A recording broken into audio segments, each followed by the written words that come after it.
أنت أنا وشباب بانها دور سنة وحنا يبضينا شباب نقضه لأنه سوماليلاند يا بونتلاند يا حمر بادي ذي بدنا إنه أرمها يجي دقو شلقيه صاحب كيسيلان يا مامل كمركات شوقي وحيوار كان إنه يدنتو ذو سوماليلاند كتشرتو إنه ينلاحظ لان وأنا قبا أنكم معروف كارا إن الوصية هدية مرنا ما أنا فيلين هذا ديكلاريشن waxba ma nasaxay أنا هي صحيح qor saxiix annagu aanu leenahay kala go oo la kala go'a ku dhawaaqida Somaliland adiga war ma saxiixin oo أنا هي صحيح waroy saxiix ka shaqeynaa waroy saxiixaas ma saxiixaad sheegayso document qura oo haddaanu dhul bahantanahay aanu saxiixnay nabad iyo maamulka la leeyahay la dhiso inaynan inaku faragelin anagu gudahayaga annagaaba kala soconay kartay laakiin saxiixan ma xad leedahay war saxiix ma jiro oo meel soo samaystay anaga waxaan ku leeyahay waxay ku kalifayaa hadda soo hadda Hargeysa ma joogo arrimihii umayna weli ka hadlaynaa war saxiix aanu saxiixnay oo maamul la dhisayo oo fundamentally ku salaysan wadanka la kala goynaya aanu saxanay ma jiro flatly ana kule 18 May in loo qiro SNM inay dalka qabsatay de waa muran ma doonto waxaynu ka murmayna maaha waxaynu isku mashquulina maaha maalmuhu waa iska badan yihiin hadii 18 Mayna la xusayo 26 Juun la xusayo أنا وحبك كما قبو لكن أرنت دبتا يجرتا ور أرنت لحية لباتن كجون واتا إنا مدايسة واتا إنو كدو دينو وميلاها قاركو تاريخان مقالة كم مقليو لليهي شان يصدم ودن بابا اعترافي سوماليلاند إني ودن تاي وروركا وحبك مجيرو ودن قرى إنا اعترافي مجيرو loomana dhigin laano dadkii halka joogaan barrabin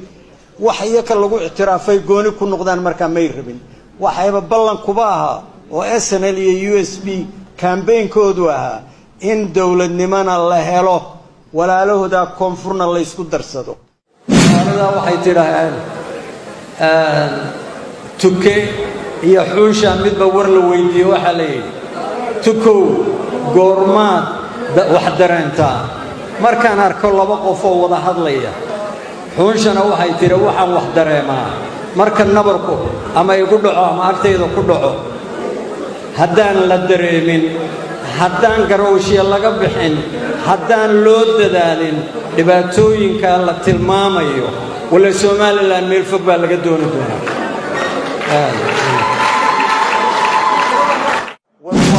تقلم إلى وحو كتقال تصاه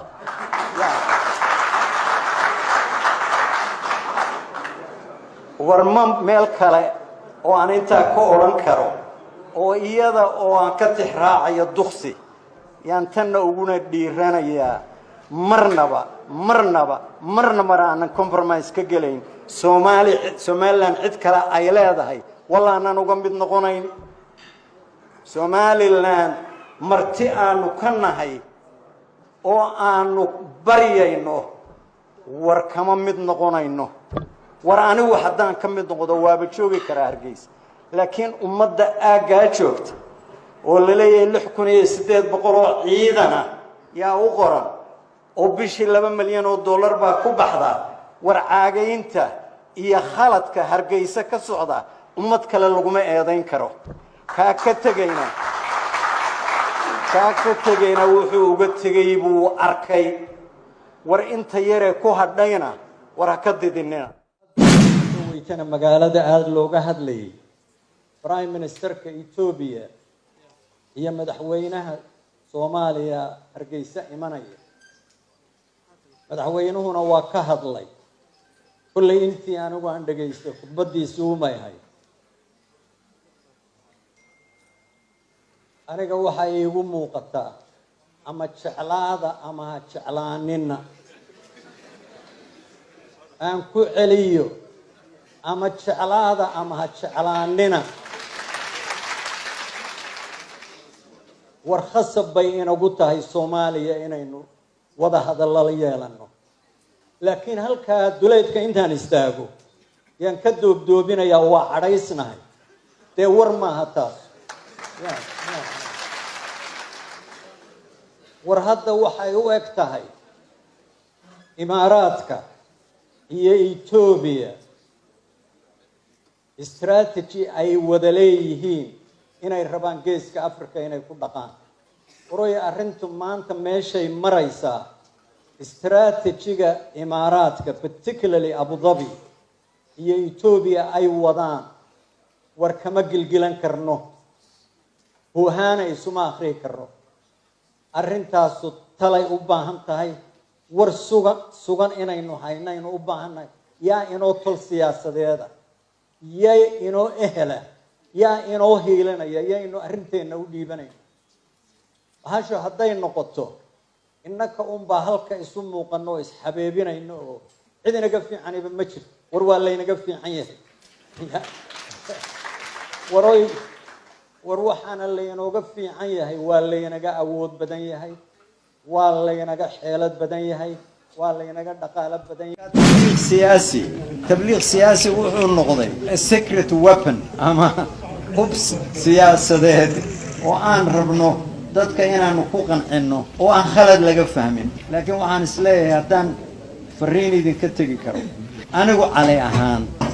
mansab aan Somaliland iyo anywhere in Somalia in the world ka rabaa ma jiro dhaqaale aan ka rabaa ma jiro laakiin waxa ii muuqata Somaliland iyo leadership kan maanta jooga Somaliland haddayan ka fiirsan arrimaha gobolada Sool iyo Sanaag iyo Cayn qaarkeeda iyo Boorame darafyada haddaan laga fiirsan war waxaynu xamar nidhaaho waa ula doodaynaa oo laynaga dhagaysanaya ma jirto waana la laayay Soomaa war Somaliland waana laysay qabaa'il iyakoo ciidamayna laayeen oo hubkii Somaliland magaalooyinka ay ku soo galeen war annakaanba ku haysan maxaad noo layseen annakaa rabna Somaliland dantayada ka aragna meel kale aanu ku dooranaynaana ma jirto haddiise ay dheg u jalqin waayaan xitaa anigu haddaanba iska dhoofo oo iska tacabiro af ingiriisiga waxaa la yidhaahaa fikir ama ra'yi wakhtigiisii yimi wax is hortaagi karaa ma jiro waa ogahay fulaxantii ma mooga cidda odhanaysa oo cali khalifoorta yuu wataa dhulbahantaba lama socde war waa been war fikirka dadkaasu rabaan waxa weeye Somaliland iyo Sheikh Saab marti uma noqonayno ama waxbaanu wada yeelanaynaa ama waxba isleeyahay intii aan waraysiga hore ka qabay adigoo madaxweynaha Khaatuma oo la dagaalamayay nidaamkan magaranaysa Hargeysa timi warku soo dhaway saaxiibada oo dhan badartood ma isku khaldeen anigu 3 jeer baan Hargeysa hortaada minka Boorama tagtay oo gabilay baad soo bartay oo Hargeysada inta soo cishay joogta balaayadan ku hayseed geedaha hoostooda ugu socoto maalintii hore dhawaan ku weydiiyay aad u diidan tahay adiga iyo intaad soo kaxayn karaysa intaad soo kaxaysato ama adiga xaggan ka kaxayso xagga geyso aad xabada dhulka uga joojin weydeen oo aad nabad iyo wanaag u dhisilaadiin maanta war waxay tahay war Somaliland ciidamadeedu xagee joogaan xagee ducaalay aniga hay khudbayna oo adoo reporter muxuu ahaa ila hadlaya sidii professional oo su'aalahaaga iyo ku fadhiyaan analysis iyo fikir iyo understanding waa midaan ka filayay warbahashan sano mindimidnu ku taag ducaalo oo ma soconayso war hadda inay Somaliland naga ciidamadeedu naga badan yihiin oo naga awood badan yihiin anaga qirayna laakiin idina midaad qiraysan waxay tahay dadkaas oo hadaan raalli ku ahayn wax shaqaynaya ma ay jirto hadda waa laga yaabaa hadda inay sinaan oo maxay Khaatuma isku haysaa oo hadday wax isku hayaan maxay ciidamadeena u soo saari waayeen waray inta in Israa'iil geliyo meen wax la isu keenay fiican inagoo miir qabnaa waxaana inaynu ka wada hadalno xoogaana inayan qandhada siyaasiga ayna inagu kicin waxaanu eednay abtirsiinada ay nimankaas ka hadlayaan waxaanu eednay contract baa la wargini contract ay ku soo saxaxaysaa ma jirto wargini contract ay ku soo saxaxaysaa ma jirto اعتراف ay ku saxaxaysaa ma jirto war dadka yaan la madalufine inakoo miir qabno aan yeelaynin aan wada hadal lama ogola hadda dagaal yaryaraysi ma leh haddii ay mucaawano tahay hadday ictiraaf tahay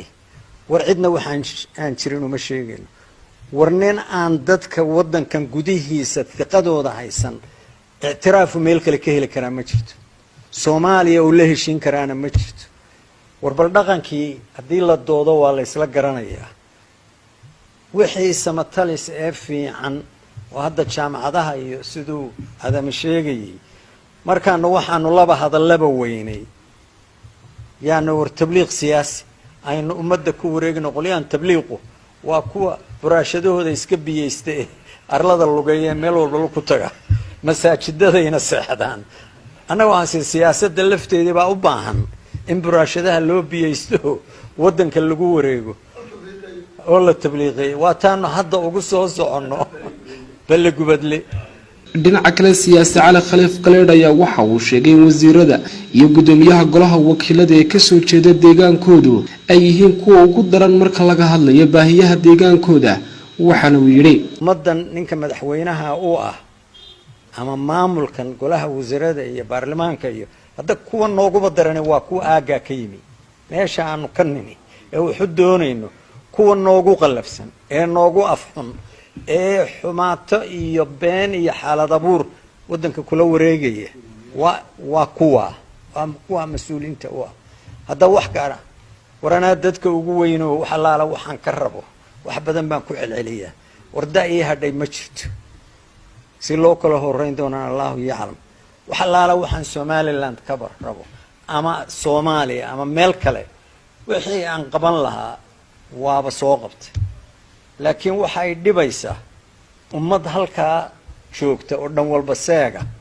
oo ka kula wakiil baan ka ahay oo ka ugu daran yahay kala anaa wasiir ah anaa gudoomiye baarlamaan ah meel daran ka dhaca kama wakiila mas'uulna kama aha haddaanu markaa annaku khaldannahay ismadayagina waa kuwa dhibaatada ugu weyn ee nahaysana annaka isugu daran middase hawshaas ama meel baan ku ogaanaynaa oo heshiiskiibaa meel mari ama waxay noqon ummaddiinnaasay idinku tashada intii aanu annaku yeeli karnay waxba kama aanan hakran waa suurtoobi weyday tala idinku dib isugu noqda marba waxay ku tashadaanna yay noqon ka ragoo laba saar hadday noqonayso oo ay noqonayso haddana aan dib u jabhadayno iyagay u taal laakiin midda cidda dembiga leh ee taariikhduna sheegi doontaa waa ciddii heshiiskaas aanu hagar bixin oo hadday diidayaanna ku qariya guncadee kaalay oo sheeg waxaad ku diidayso keen oo dadka soo hordhig waxa laala waxaad ku diidaysaa haddayn ahayn ee anaan bar rabinna dayeelka